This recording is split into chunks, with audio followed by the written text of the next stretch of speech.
Washington Yepes y Licenia Espinel comparten un diálogo con el invitado. En Punto Noticias hablamos de...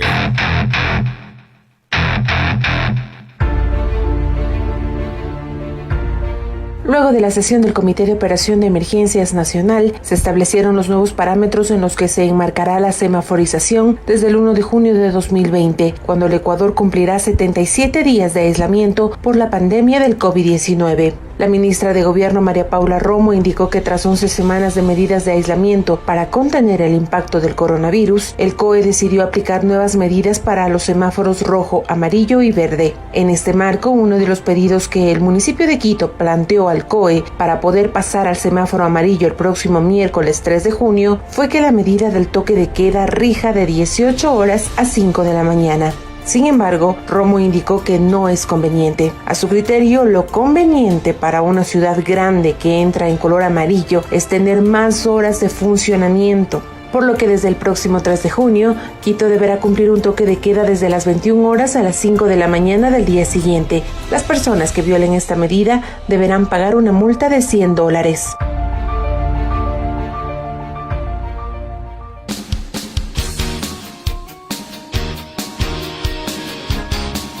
Son las 7:37. Un gusto saludarle a Fernando Carrión a los años que nos podemos ver, al menos a través de la vía virtual. Fernando, qué gusto. Y bueno, estamos ya como entrando a un nuevo escenario, luego de haber pasado más de 70 días en estricto confinamiento para algunos.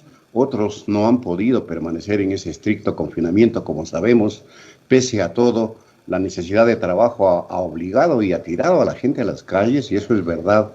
Observamos a la gente que está saliendo a ejercer actividades, a vender cosas y una serie de aspectos más. En consecuencia, la nueva realidad que se plantea desde el 3 de junio no es tan nueva. Lo que tendrá que hacerse es normalizarla con una serie de protocolos y una serie de parámetros que justamente son los que a continuación le vamos a preguntar cuáles deberían ser a Fernando Carrión, quien es experto en estas temáticas. Fernando, un abrazo, bienvenido, ¿cómo está?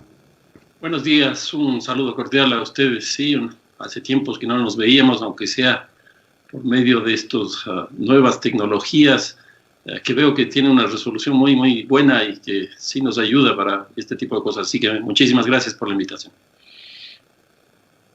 Fernando, buenos días, de Salud de Licenia. ¿Cómo está Quito como centro urbano, preparado o no preparado para dar este paso hacia esta, como lo denominan ahora, la nueva normalidad, tomando en cuenta que el coronavirus ha venido a convertirse prácticamente en una enfermedad urbana?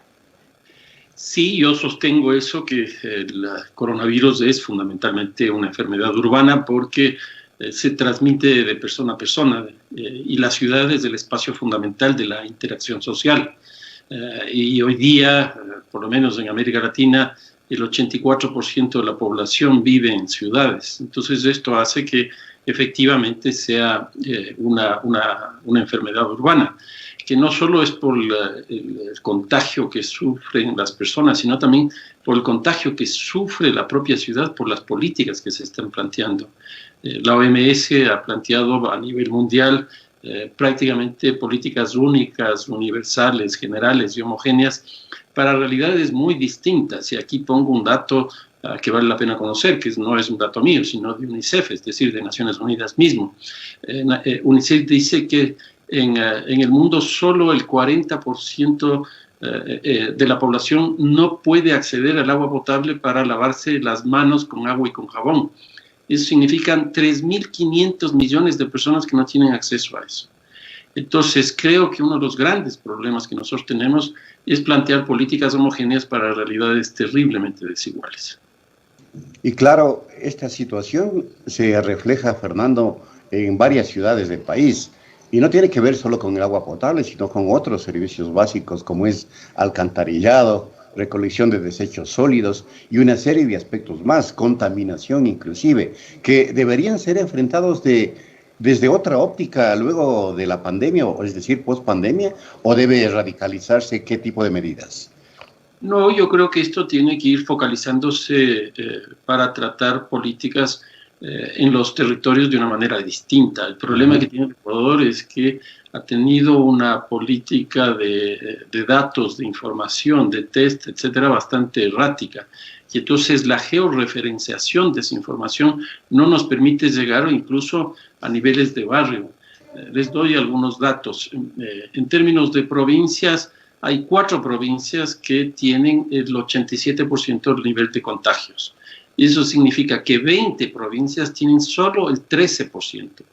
Si nosotros bajamos al nivel de cantones, la situación es una cosa relativamente parecida. Nosotros tenemos en el Ecuador 221 cantones. De esos 221 cantones, yo no sé este rato cómo esté, porque desgraciadamente no se tiene una información clara, pero hasta hace poco tiempo, un poco más de 40 cantones no tenían un solo infectado. Eso es un dato muy interesante. Y después tenemos cantones con 2, 3, 5, 10 infectados. Esto debería llevar a políticas que en términos territoriales sean distintos. En el caso de Quito, por ejemplo, que conozco un poco más, aquí la unidad de análisis ha sido la parroquia. Nosotros tenemos 4 parroquias que tienen un nivel de concentración muy alta, que son Belisario Quevedo, Centro Histórico, Chillo Gallo y Calderón Carapungo. Yo creo que frente a eso lo que nosotros tenemos que hacer es analizar estas 4 parroquias. Por ejemplo, el caso del Centro Histórico. El caso del Centro Histórico es principalmente, son 2 cosas. Uno, el Tugurio, y otro, lo que significa San Roque. Si nosotros trabajamos en esos 2 espacios, toda la zona del Centro Histórico podría bajar sustancialmente. Si nos vamos a la zona de Calderón Carapungo, que es probablemente la parroquia más grande, porque ahí son entre 300 y 350 mil personas que viven, ahí tenemos los mercados por un lado, pero por otro lado también tenemos esto que hemos descubierto ahora, que la calle es una prolongación de la vivienda en muchos lugares. Por ejemplo, en el caso de Guayaquil, ustedes conocen perfectamente bien la temperatura de Guayaquil, 28-30 grados. El nivel de la humedad muy alto. ¿Qué es lo que ocurre? El nivel de hacinamiento que nosotros tenemos en la vivienda, que probablemente sea un cuarto donde viven 3, 4, 5 personas, lo que hace la gente es abrir la puerta de su habitación y sale a la calle y se sientan en sillas que tienen, y esa es su sala. Pero aquí una cosa más, que no es un dato de aquí del Ecuador, sino de Lima, que es muy parecido, digamos, Lima de Guayaquil, por ejemplo. En Lima, el 21% de los hogares pobres tiene refrigerador. Es un dato impresionante. ¿Qué significa eso? Que el 80% no tiene refrigeradora y que por lo tanto tiene que comprar todos los días los víveres, por lo menos de consumo inmediato, porque si no, eso se le pudre. ¿Qué significa eso? Que también la tienda de la esquina es la prolongación de la casa. Yo creo que ese tipo de cosas deberían revisarse para establecer políticas mucho más próximas a los territorios, mucho más próximas a las distintas heterogeneidades, a las diferencias que existen en el país, porque plantear nuevamente políticas generales para realidades heterogéneas, lo que terminan es incrementando la heterogeneidad, la desigualdad, y terminan con un nivel de contagio más alto. Arquitecto Carrión, muchos dicen que no estamos dando ese paso a la pospandemia, sino que todavía estamos coexistiendo con el coronavirus, pues va a permanecer entre nosotros, todavía no hay una vacuna al respecto, y esto puede crear sin duda un temor a volver a salir a la ciudad, porque el salir significa enfrentar otro tipo de situaciones de crisis, como mantener la situación sanitaria complicada, la situación económica precaria, el desempleo, en fin, el temor a estar afuera, a contagiarse en el servicio público de transporte. ¿Cómo mira usted ese tipo de temores que tiene ahora la población para dar este paso hacia esta llamada nueva normalidad?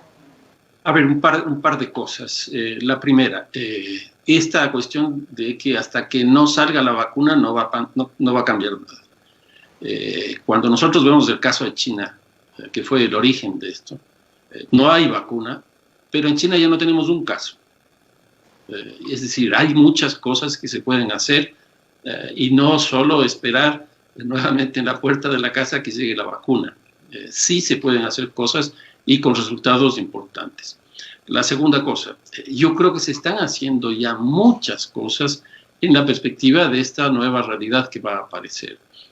Y eso me preocupa a mí profundamente. ¿Por qué? Porque esta nueva realidad que vamos a vivir es una prolongación de la realidad que venía previamente ya prefigurándose antes del coronavirus. Y a mí me preocupa mucho porque aquí tenemos dos posibilidades de enfrentar el futuro. Uno, desde las perspectivas de las élites económicas, que me parece que son las que han tomado la conducción del proceso, y otra desde la perspectiva, llamémoslo así, desde un proyecto colectivo. Yo no veo desde la perspectiva de un proyecto colectivo claras señales. Y sí veo desde la perspectiva de las élites un proyecto muy claro. Aquí, por ejemplo, me llama muchísimo la atención que las élites económicas vengan planteando que requieren recursos, el motor económico, el sector de la producción, etcétera, para sostener el empleo. Pero, sin embargo, vienen planteando que hay que reducir el número de empleados en el sector público. Yo no entiendo. A mí me parece eso una cosa absolutamente extraña. O sea, para mejorar el empleo, para que no haya mayor desempleo, tienen que darme a mí recursos económicos, y esos recursos económicos tienen que provenir del Estado, y para eso tenemos que votar gente. Entonces, a mí sí me preocupa profundamente que en este proceso no es de retorno siquiera, ni tampoco de regreso, ni tampoco a una normalidad, ni a una nueva, etcétera, etcétera, sino hacia un futuro deseado. Y ese futuro deseado absolutamente está anclado en todos los procesos que ya venían dándose. Y aquí no me refiero exclusivamente al caso del Ecuador, sino en general en América Latina. Y la situación yo la veo muy complicada. Por ejemplo, el propio Fondo Monetario Internacional nos ha dicho que el promedio de la caída de la economía de América Latina va a estar bordeando alrededor del 5.8%. Ustedes se imaginan lo que eso significa. Y nos ponen siempre de ejemplo, por ejemplo, el caso de Perú, el caso de Chile.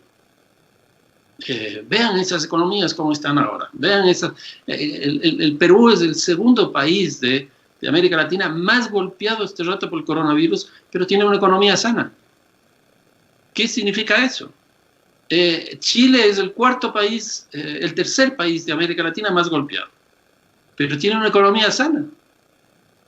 Entonces, a mí sí me preocupa el futuro, porque tenemos como dos perspectivas, dos posibilidades, que surgen de la propia realidad en la que nosotros en este mismo momento estamos viviendo. Ahora, el tema es que sobre la base de lo que usted mismo plantea, Fernando, esta confrontación del proyecto colectivo versus élites económicas se agudiza por la implementación de un sistema que evidentemente es ultra neoliberal. Las últimas leyes aprobadas van a radicalizar evidentemente el desempleo, sector público y sector privado, porque los despidos son en ambos sectores, y ahí surgirá un problema que ha sido latente en las grandes ciudades y en todas las ciudades de Latinoamérica, que es la informalidad.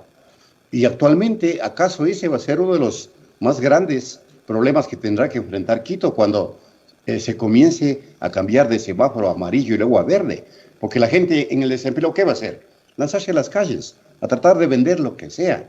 Y allí se necesitarían políticas públicas importantes que capaciten, que organicen a esa masa poblacional que va a salir desesperada a buscar qué comer. Fernando, ¿qué nos puede decir al respecto?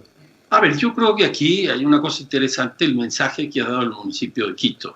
Y no es porque yo trabaje ahí, sino porque me parece que fue un proceso muy interesante.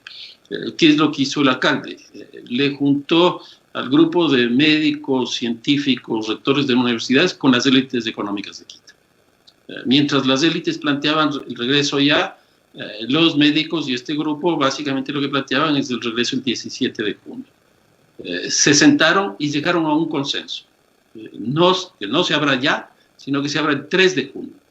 Y con una característica, no bajo las formas del semáforo amarillo que estaban establecidos, sino un semáforo amarillo modificado, como han planteado. Y son básicamente tres cambios. Uno es que el sector público siga trabajando desde la casa, que me parece que eso es interesante. En segundo lugar, que no haya transporte público. Y aquí les doy un dato que lo descubrí recién. La OMS dice que el coronavirus, la expansión del coronavirus, se produce por la circulación que tiene.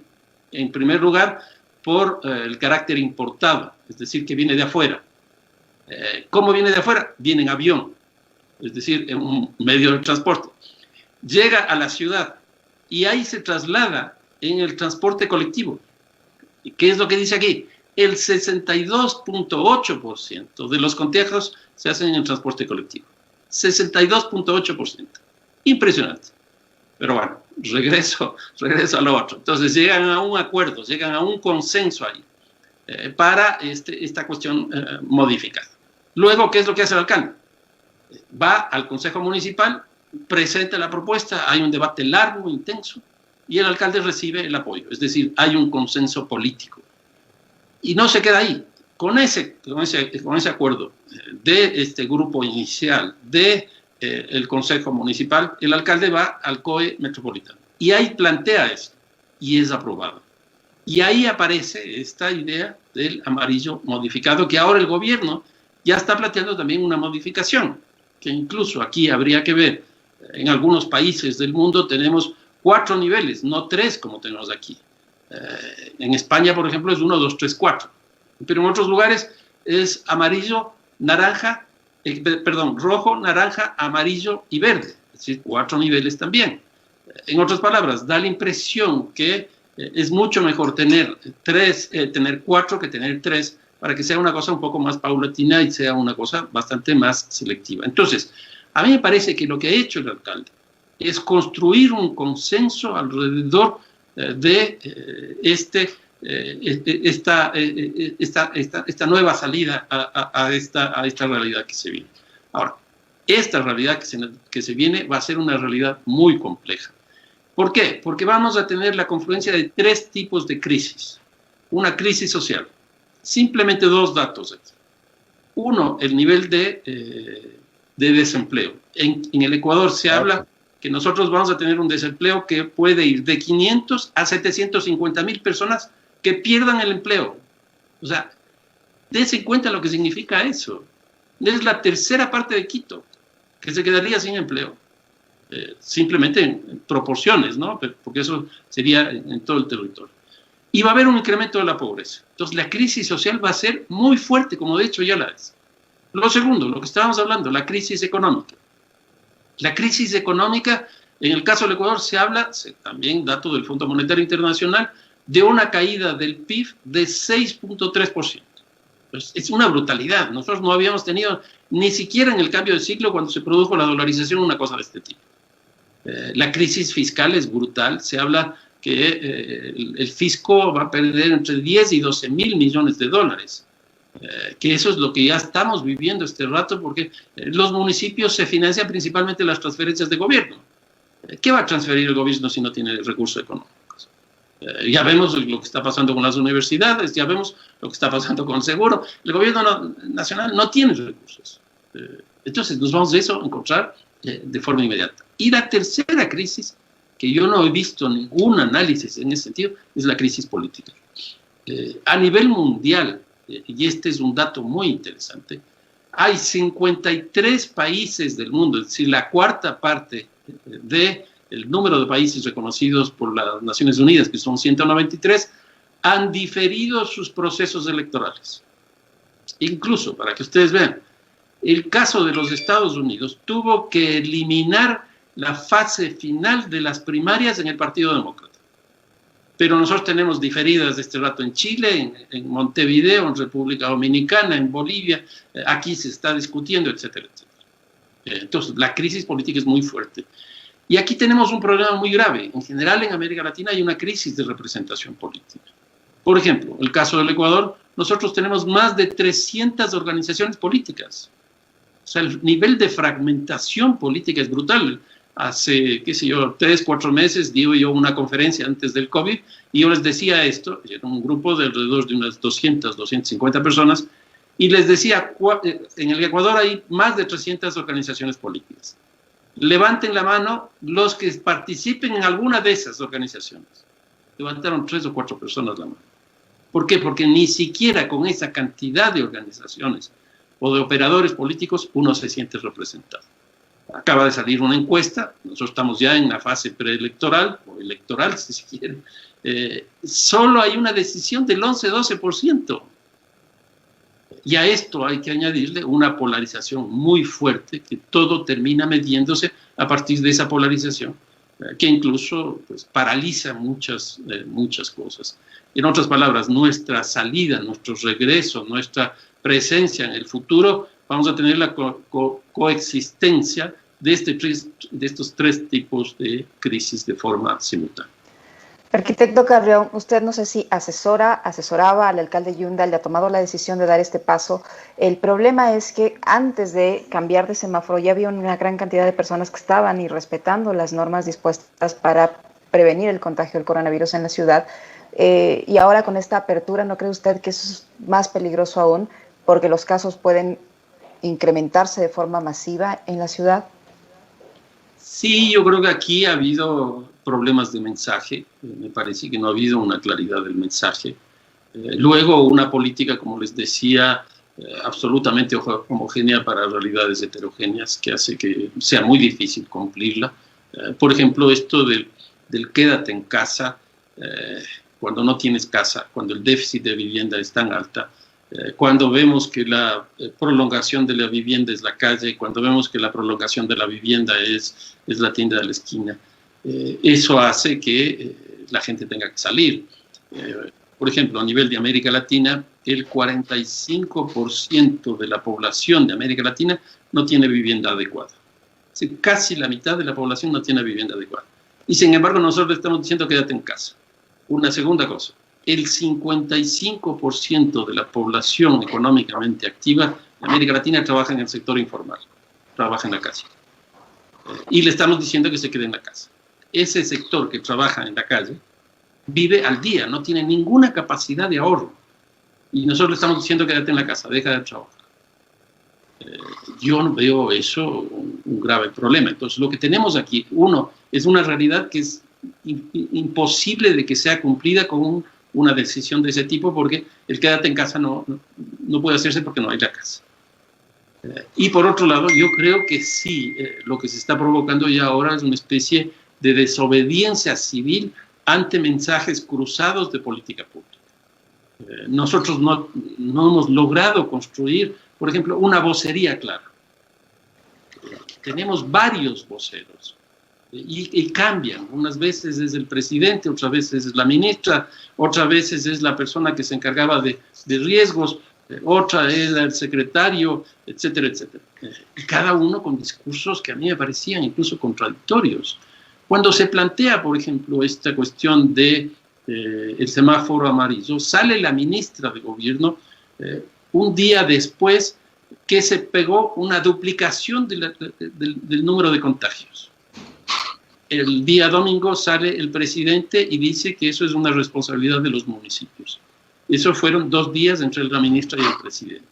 ¿Qué es lo que ocurrió en ese fin de semana? Que decidieron no entregar información porque estaban cambiando la metodología. Entonces, ¿qué es lo que ocurre?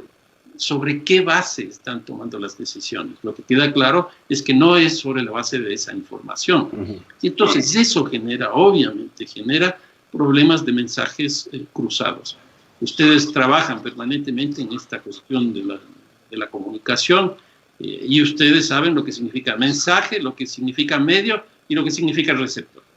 Si nosotros tenemos un mensaje con distintos voceros, si tenemos un mensaje poco claro, y si tenemos medios que unos disparan por un lado, otros por otro lado, el receptor termina pues absolutamente confundido.